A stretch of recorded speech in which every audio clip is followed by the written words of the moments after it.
بیٹھے تسلی کی، حال حوال پوچھا کہ کیا بات ہے۔ اس نے کہا حضرت کیا پوچھتے ہیں؟ میرا اوپر اتنا قرض ہو گیا ہے کہ میں سارا گھر بیچ دوں، جائیداد بیچ دوں، زمینیں بیچ دوں، قرض نہیں اتر سکتا،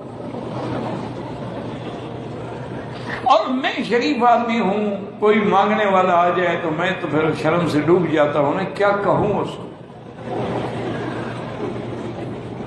آپ نے فرمایا بھائی یہ کوئی ایسی بات تو نہیں ہے، میں تمہیں ایک دعا سکھلاتا ہوں، اس دعا کو تم روز صبح و شام ہر نماز کے بعد اور خاص طور پہ تہجد کے وقت 2 رکعت صلاۃ الحاجہ پڑھ کے اس دعا کے ساتھ دعا کرو۔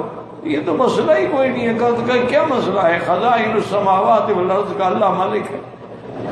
تو انہوں نے جو دعا بتلائی نا وہ کیا تھی کہ یا علی یا عظیم یا علیم یا حلیم، اللہ کے نام، یا علی یا عظیم یا علیم یا حلیم، اللہم انک ملیک مقتدر ما تشاء من امر یکون، اللہم اسعدنی فی الدارین، اللہم اقض عنا الدین۔